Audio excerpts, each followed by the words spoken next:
Welcome to the first of this afternoon's, I was going to say presentations, but I hope this isn't going to be a presentation. We wanted it to be a round table because we want to get as many opinions as we possibly can about a question which I think is of great importance to all of us from a regulatory instant payments point of view.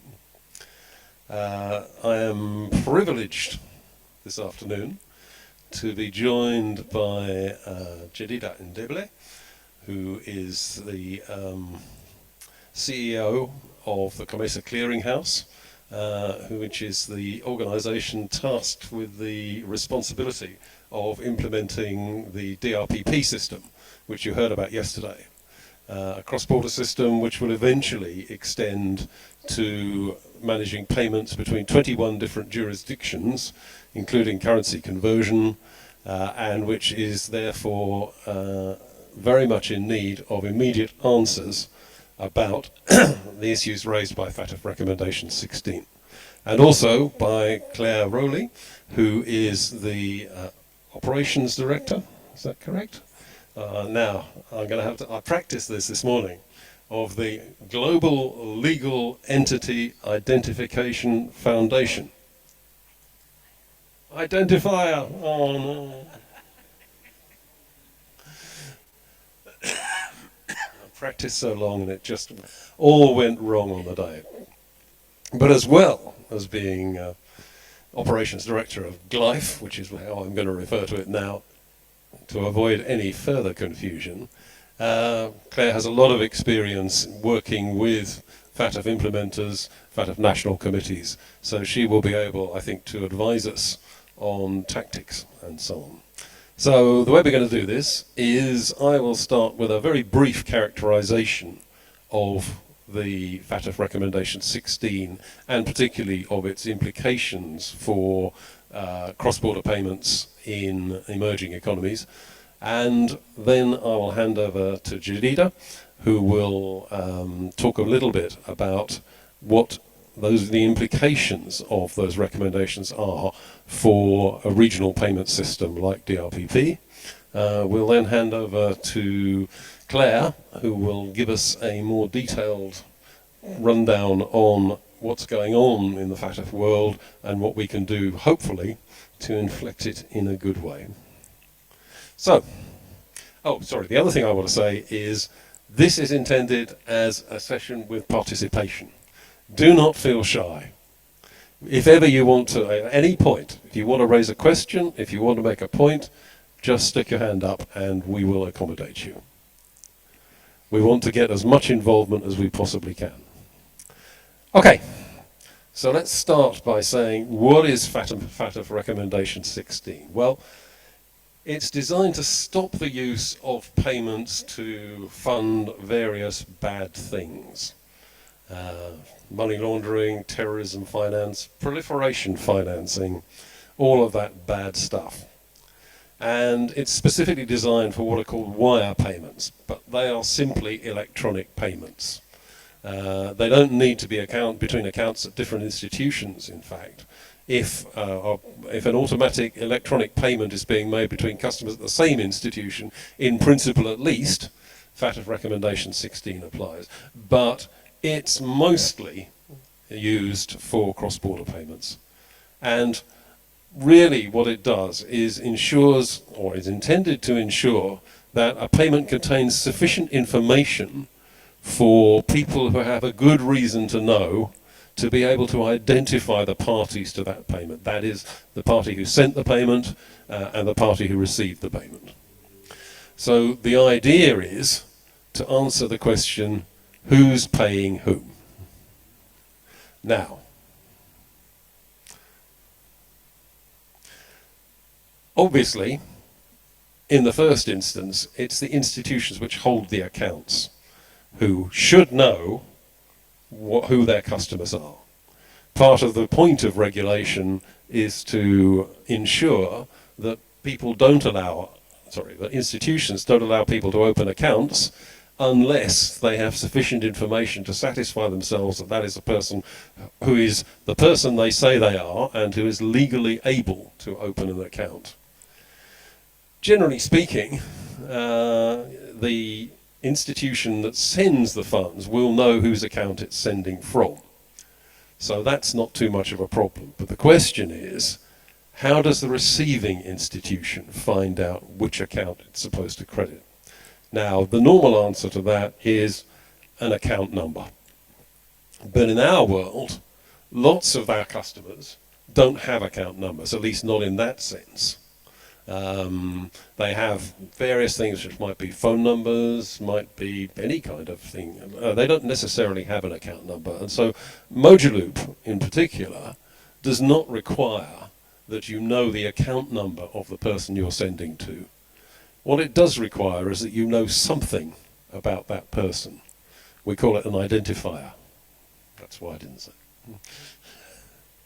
So an identifier might be something like a phone number, it might be a national ID number, it might be a mail address, it might be any kind of number that, or sorry, any kind of identification that is recognized by the system. And all the Mojaloop system needs to do is to find out which participant institution, which bank, which mobile money system, which MFI has registered that identifier. Then if someone says, I want to send to that identifier, Mojaloop simply says, oh, okay, it's that MFI over there, and they will send it. So we don't use account numbers, we use identifiers. This is going to be important later on. So now, Jadida, if I can hand over to you to talk about the sorts of requirements that you have as part of the DRPP system. Thank you, Michael, for giving us the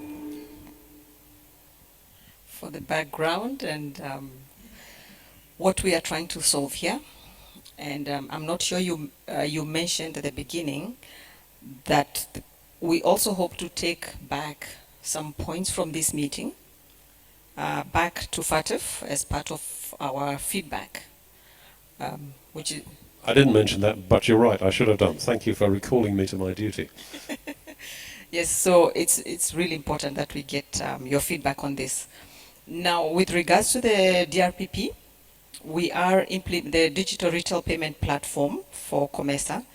We are implementing a Mojaloop solution with this payment platform, and we are targeting the MSMEs and individuals, low value, low cost transactions. So for us, it's very important that we maintain inclusivity for the very population that was previously excluded. But that does not exclude us from complying with these requirements. One of the things that we boast about of the system that we are trying to build is that it's going to be secure, it's going to be transparent, and it's going to meet all the regulatory and other requirements before it can go live. And so we are also not exempted from this travel rule, as we call it. Travel because the information that is originated by the sender has to travel with that payment until it gets to the receiver. So we need full information for receiver, full information for the sender. But now with the changes being introduced, which is much more data that is required in terms of these transactions, so expanded data requirements, for example, these are going to make it sort of bring a disadvantage because the MSME, the small business, the small payer or remitter of funds, not all of them have some of these identifications. Not all of them have ID. Some of the KYC requirements may not be fulfilled by some of these. And so from our point of view as DRPP, and as has been mentioned by Michael, the Mojaloop system is going with an identifier. So we keep it simple, but we meet all these requirements that are required. Now the challenge for us is if we proceed or we take these requirements as they are being put to us, requirements which in my view are very bank-centric, which means they're concentrating more on banks and big tickets, big transactions. We are now compromising the very objective of our DRPP, which is inclusion.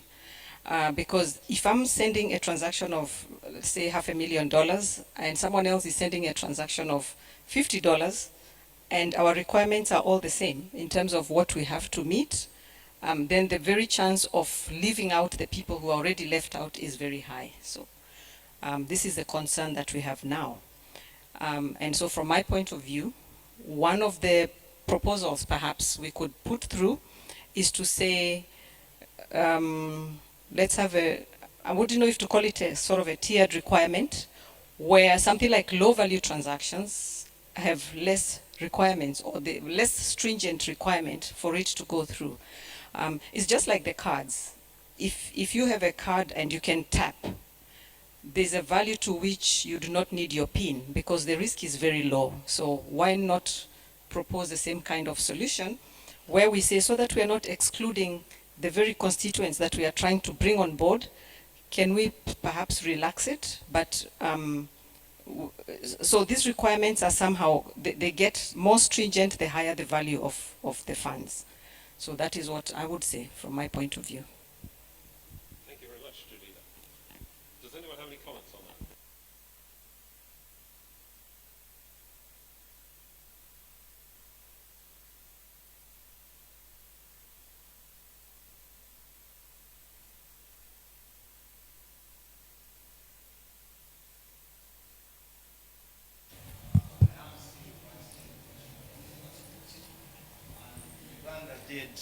Uganda did provide comments in the consultation draft on recommendation 16 and INR, the interpretation note 16. I think if you look at the slightly revised version that's now out with regards to INR, they're saying, if you look at footnote 47 or paragraph 1C of the interpretation note, the requirement for real-time sanctions screening for all transactions has been eased. And I think that's what you were talking about. Yeah.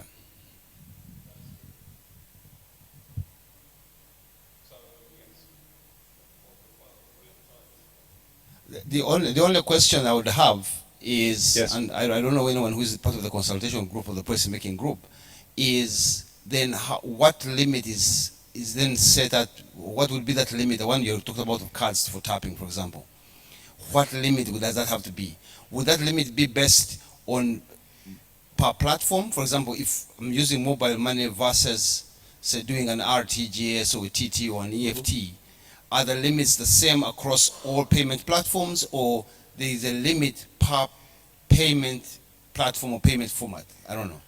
In my view, if I may, you have put your finger on exactly the problem. This is this is called in FATF terms the de minimis exemption, and what it says is that for payments, or jurisdictions can elect to say below a certain level these FATF recommendations need not apply. Now that sounds sort of all right. One thing about it is that FATF say that level should not be higher than $1,000. And if I am right, it's been $1,000 since 2005. So gradually, more and more and more and more payments are moving into FATF land. The other problem, another problem, because there are plenty, is that each jurisdiction can set those levels itself. So when you make an international payment, you have no obvious way of knowing which level, if any, might apply in the jurisdiction you're sending to. Another potential problem, I think, with the de minimis exemption is that I'm thinking of starting up a fintech. And what this fintech will do is it will automate large numbers of low-value payments to terrorists and their sympathizers, none of which will have to have FATF information attached to them because they will be below the de minimis limit. My view is, we need to find a way collectively for meeting the FATF requirements, because they're good requirements. We want to meet them, but we want to meet them in a way that our customers and our institutions can meet them. Barry, I can see you itching to respond.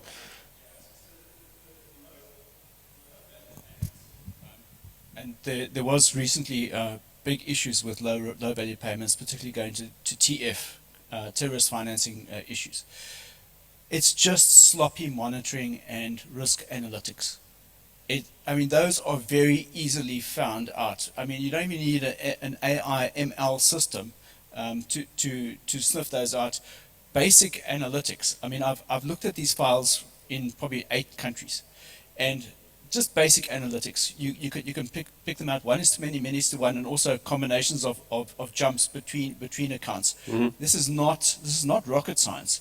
And to kind of hamstring the entire sector of the world, the financial sector of the world, in and around small payments, I think is I think that there's a reason why it's called de minimis, non curate lex. So it's things that are very, very small are not of any consequence, and that's the risk-based approach. Sorry, can I just, Should we for bulk it ourselves non-Latinists, that means the law doesn't care about tiny things.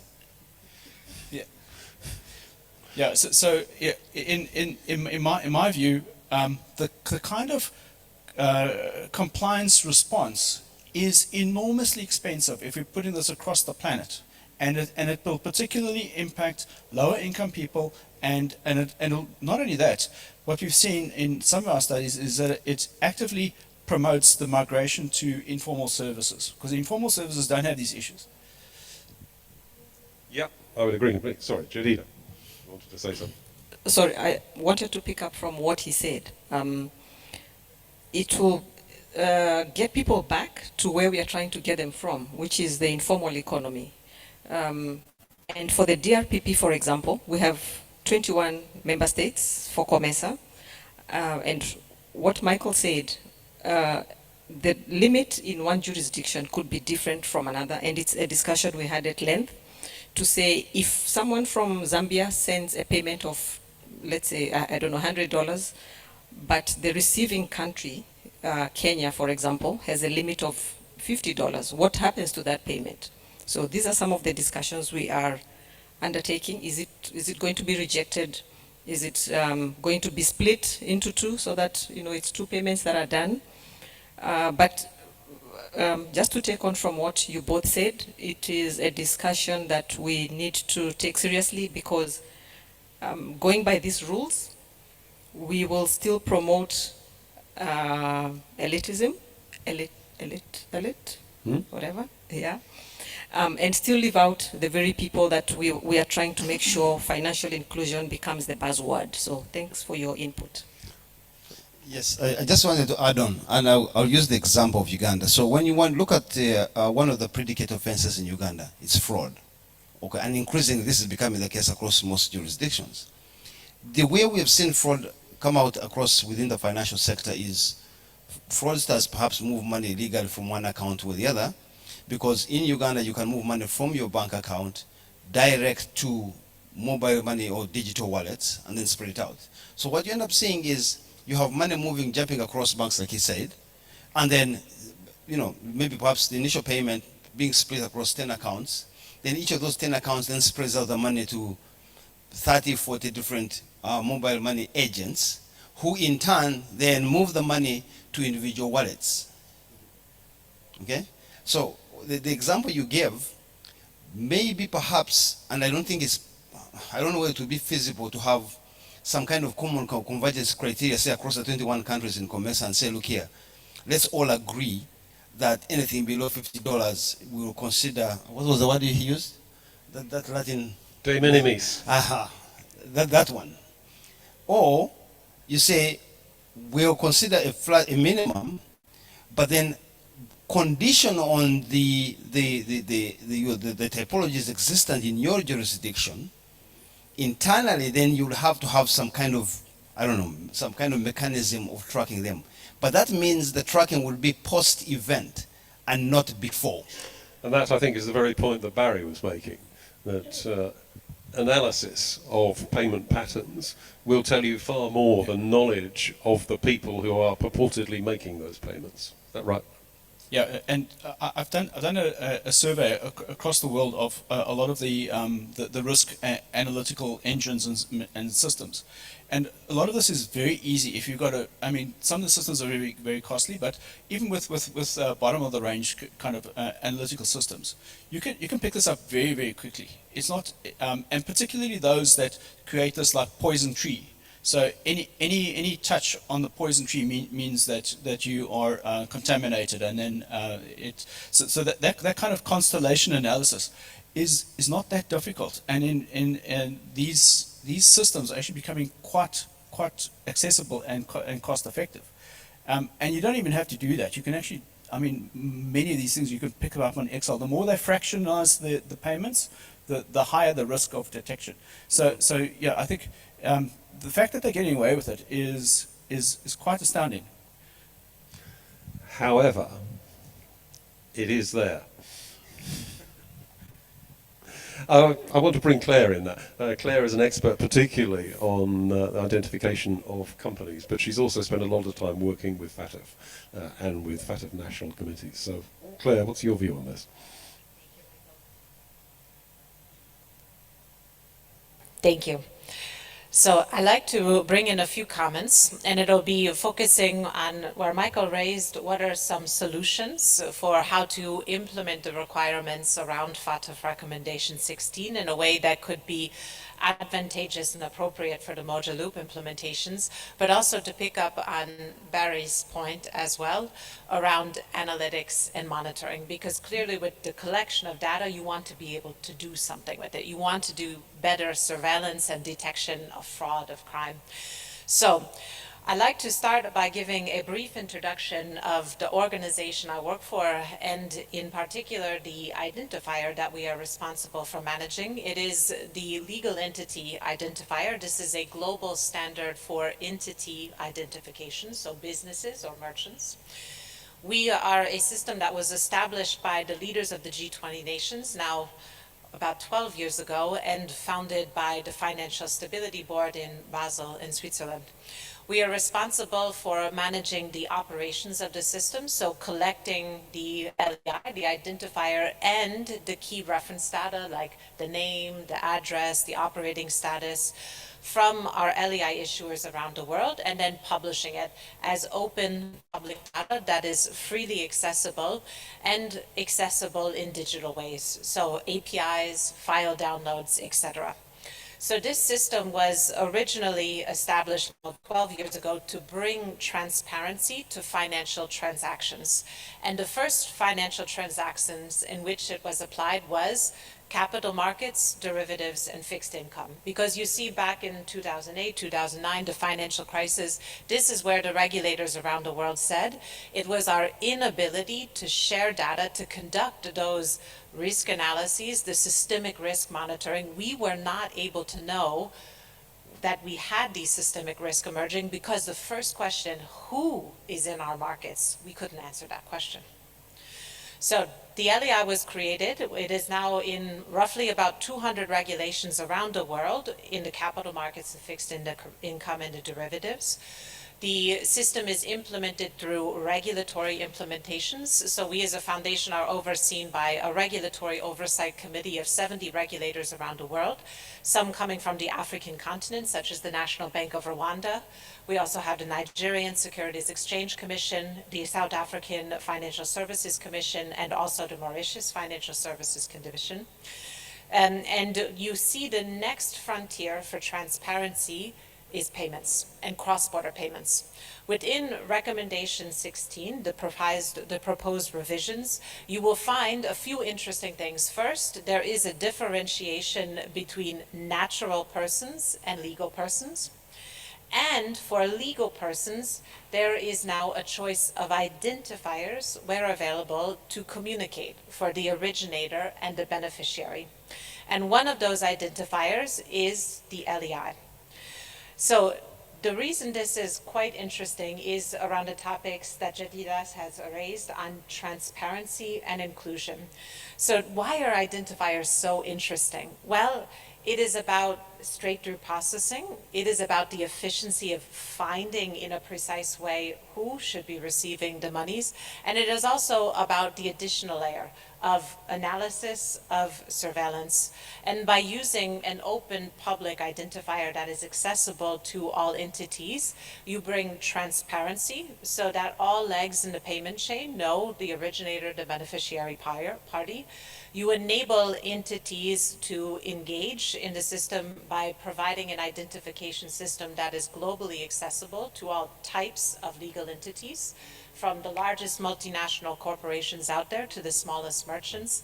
And then you enable the downstream payment analytics. And that becomes, in particular, very important for one additional introduction in the FATF Recommendation 16 consultation. And that is the requirement that the beneficiary bank confirm the information about the beneficiary in the payment message, and specifically the name. For those of us that work in systems and information processing, we know names are a terrible proxy for identity. You have in cross-border payments especially, translations, transliterations, short names, names that are used for specific countries. So names will prevent effective confirmation of payee or verification of beneficiary, and that is to the detriment of the consumer. So why do we do verification of beneficiary? To reduce fraud, to prevent scams, etc. So there is a desire to put in place effective verification of beneficiary, but to do that, you need an identifier. You need to enable machine-to-machine communication. And that is where, again, even though the LEI is not mentioned there, it becomes quite interesting in that other aspect of the Recommendation 16 implementation to have effective and meaningful verification of beneficiary processes. Any questions or comments? I do hear what she's saying, but let me just perhaps put a small twist on this. If you look currently under Recommendation 16, for example, like on the definition of what a sponsoring for a financial institution is, the one who owns and operates, say, ATMs, in an example of a card, versus an ATM operator company, okay? Now, I think one possible solution would be for, I don't know how that would work, considering, for example, we already have SWIFT, some mechanism close to what SWIFT is in terms of identifying who the card owner is and who the withdrawing entity is. Yes, I do agree with you, names are totally inefficient, but it's, at least we're talking about having, do you have national ID registers for each jurisdiction, being able to interconnect, what are the data privacy and security concerns around there? If our two national ID registers have some API in which they connect, so if one is hacked, automatically the other one becomes at risk. And you talk about third-party risk management. I mean, what are the thoughts at FATF around that? So the global LEI system, it is not intended to replace any national identification systems, but to connect them. So you find, for example, within the core reference data for any legal entity profile, you find the information on the local registration authority, business registry, sometimes a Secretary of State, etc. And you will find then a standardized reference code for the registration authority in the local jurisdiction and the local code. So you see how this global LEI system, it operates like a digital public infrastructure to enable the discovery of a business and a discovery of connecting identifiers. There's also mappings to other identifiers like the big code. In the securities world, also ISINs, which are the securities issued by a particular entity. So enabling the ability for machines to communicate across each other by connecting the different identification systems, all while preserving the security. So there's no direct connection then, for example, to the individual registry that could be hacked, etc. So having a security, a secure way of accessing to this information without making it easy also then to access to the individual registries from a security perspective. And I think just to add to what Claire was saying, is that the API access does mean that you can check in real time and get information in real time about a customer, which isn't always the case with other forms of identifier. Yes, but now going back to the smaller payments, and I want to just stick to what she was saying earlier on, where you have some transactions being broken down in such small amounts that the law doesn't care, to use your words. Since each and every one of these recipients, whether it's a digital wallet or an account, has known KYC, so if for purposes of inclusiveness, we might not necessarily stop the transaction, but we will know, as opposed to post the transaction, who was involved, and then put in place mechanisms for monitoring going forward. That could be one option for the very small ones, that is. Absolutely.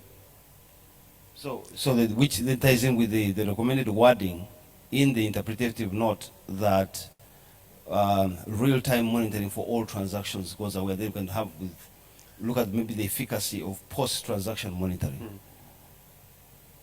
Yes, I agree. Barry. So having something like the LEI, particularly for legal entities, is a really good identity proxy to understand, and there's a level of assurance that it gives you in understanding that you are dealing with a known and recognized and registered regulated institution or a company. What we've looked at when we did the EAC master plan is particularly levels of assurance between financial institutions, both issuing and acquiring institutions. So how do you determine what the level of assurance is with each institution, particularly what level of compliance what we've come up with is like a register, and also to stop every single institution doing due diligence on every single other institution, n to the n-1, whatever number of due diligence, to reduce it to one set of due diligence per annum, and to be able to accommodate that in the recognition of risk between institutions. So you can filter out those institutions below or above your risk tolerance or your risk appetite. So that but having something like the LEI is a very good indicator that it's a valid institution. But there's also two other fields that we included, I think it was in 2012, in the 200.2.2 through the ISO. There's a sending and receiving personal identification number field. And we thought that it would be a great addition at that stage. I don't think it's ever used, but that's it's almost like if there's anything such as a silver bullet, that's a silver bullet, but nobody's ever loaded it. It's funny you should say that, Barry, because if I can jump in ahead of Jadida, who I know is just itching to come in here, that's exactly what the situation that we wound up in. The position that we took in the RPP was to say each of the people who holds an account anywhere in DRPP holds it at a regulated institution. That institution has set rules for how much KYC is required, and typically for what that level of KYC allows in terms of transaction amounts and so on and so forth. All that's necessary is for the regulators in DRPP to trust each other. To say, yeah, I recognize that your regulations are good, my regulations are good too. So now what we can say is each institution, sending institution or receiving institution, is able to check that its customer, or the customer that who is paying or being paid, is in good standing, that account is able to receive money, and that's what we call agreement of terms. And essentially it means that whole process can be gone through and agreed between the parties without any funds needing to be moved at any part. Now, I want to add one more thing to that, which is a thing that's in the current FATF Recommendation 16 specification, but is in danger of being removed from it as part of this consultation thing, which is what's called a unique customer number. Now, you are allowed, instead of information like the customer's address or date of birth, you are currently allowed to include a unique customer number. And that's a number which is issued by the account holding institution, by the MFI, by the bank, by whoever it might be. And they guarantee that if someone like a regulator or a criminal investigation agency turns up and says, tell me everything you know about this unique customer number, they will have that information and they will give it to them. Now that means you can't do that online, but if it's ever required for criminal investigations or whatever, you have a way of getting back and saying, what was that information? And I think that's roughly close to what you're talking about. We think that the combination of these three things, allowing DFSPs, allowing institutions to validate their customers, having an agreement of terms phase so that all of that gets agreed and fixed before any funds are moved, and using the unique customer as an index that means subsequently I can always find out the KYC information relating to that customer, whatever it is, gives us, we think, a pretty solid solution to the FATF Recommendation 16 problem without needing our customers and the institutions who are members of DRPP to do anything very different from what they do now. Absolutely. If you've got a unique identity number that is a 1:1 ratio with a customer number, you can have multiple customer numbers depending on number of institutions. But that's okay, because it is a customer number for that institution. It doesn't have to be unique across any other field, any other area than the institution which issued it, because the regulator or the criminal investigation agency will always know which institution processed that payment, and therefore it will be able to go to that institution and say, tell me about this unique customer number.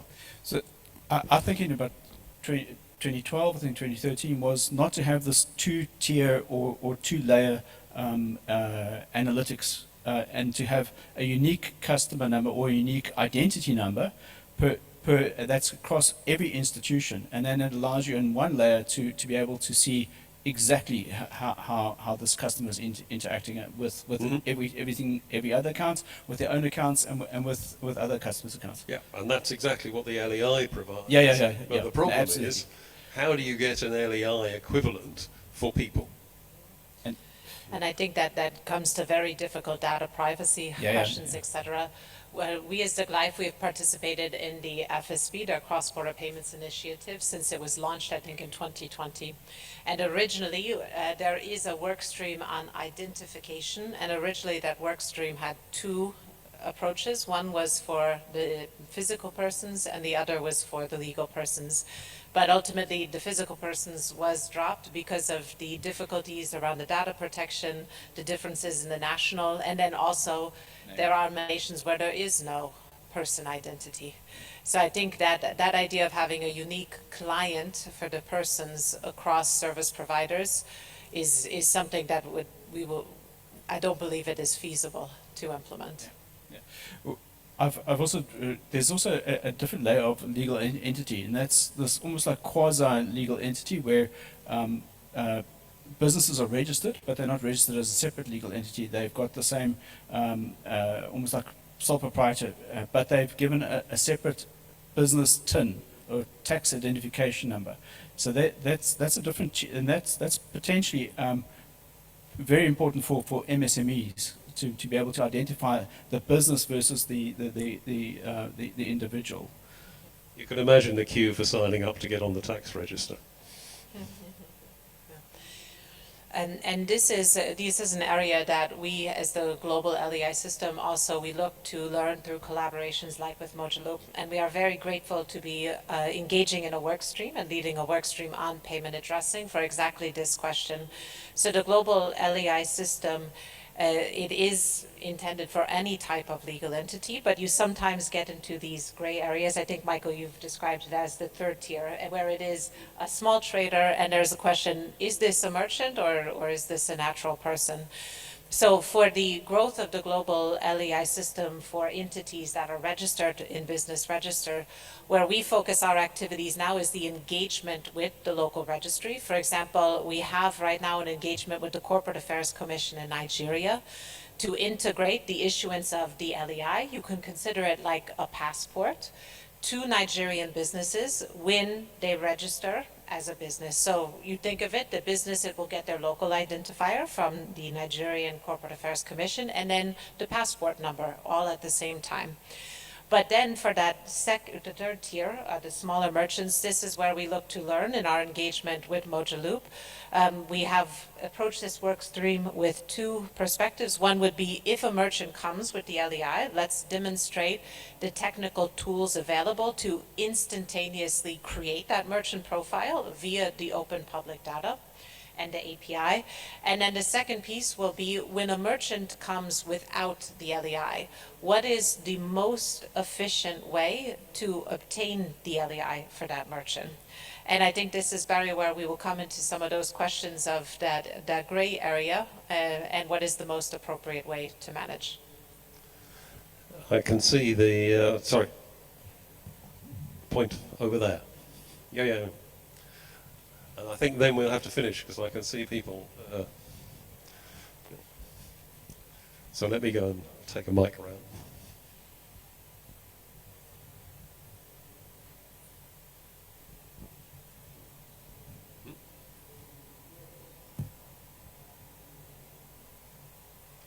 Oh, sorry. Julie. Yeah, so two comments for me, right? I think on the LEI, this is a partial solution. This is a solution for business. This is like, we need to find a way for like definitely the gray area. And indeed, like the travel rule does not only apply for business payments. So it means that for individual people, a solution need to be found. When it comes to our answer to the recommendation 16, I think for me, like, and we say that the agreement of terms will solve the issue. I think it will only solve the issue in every regulation, in every jurisdiction, if in some jurisdictions the regulation is modified.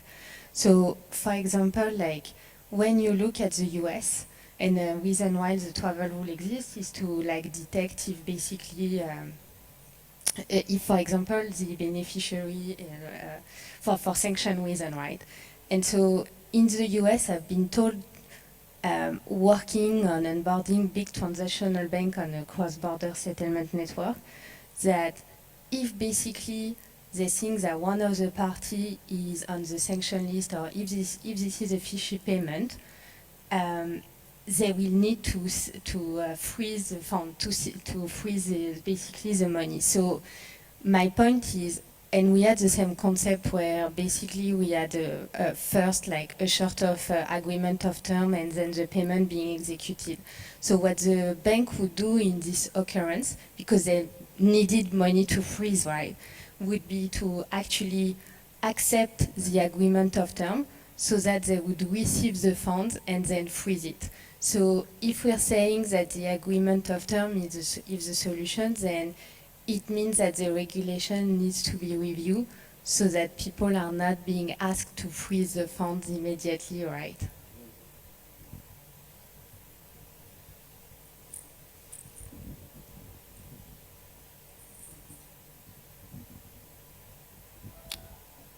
Okay. So, in that case, it only remains for me to thank my co-panelists for their excellent interventions, and indeed to thank you, the audience, for your interesting interventions, and to say there is a window of opportunity for replying to the FATF consultation, but it is now very small. We have to get our response in on Friday. So if anyone has anything that they would like to contribute to the Mojaloop response, they should contact me directly, and with haste. So I'll be very interested in anything that anybody has to suggest. Please come and grab me at the convening, or alternatively, mail me or whatever. Sorry. Hello. Hello. My name is David from Amarante Consulting. I just wanted to understand the complexity with Mojaloop, because in some of these remittances companies, like Road Remit, etc., when you do a transaction from the source already, depending on the corridor, they will tell you the limit of the transaction you can do. So they will decline the transaction from the source already. If it goes above the regulatory allowed for the one transaction, but also they do have monitoring systems that track how the velocity, or say how many transactions you do. So you have not only a limit on the actual transaction, but also a limit on a monthly basis, but also track how many transactions are done from that number to the recipient in that corridor. So why that mechanism cannot be implemented with Mojaloop? Sorry, can you just repeat the last part of the question? The last part is that why cannot that mechanism be implemented with Mojaloop? Well, my answer is I think we the- do have that in the- mechanism in Mojaloop, and that mechanism is when we ask for the agreement of terms, it's for the institution that knows the account, or that holds the account, to say, has this account already exceeded its permitted number of transactions per day or by a week? Has its balance exceeded its permitted amount? Has the transaction value above its permitted amount? And one of the things that we really wanted to avoid with Mojaloop is having to hold some central registry of those rules so that the system would check. We wanted to leave the individual DFSPs, the account holding institutions, to make those checks themselves, because they're already doing it. Yeah. They're already doing it for on-us transactions, where people are transferring funds within the account holding institution. So it's not extra work. They know how to do this already. They know it much better than we do. And one of the problems with the FATF rule is, in my mind at least, it's trying to do something which it doesn't do as well as institutions are already doing themselves. Yeah. In the process, you also avoid the responsibility if any of the rules is broken. Yes. Yeah. Okay. We are over time, I'm afraid, and we're about to start another session, so I am going to say thank you very much indeed, and don't forget to come and give me lots of brilliant suggestions. Thank you.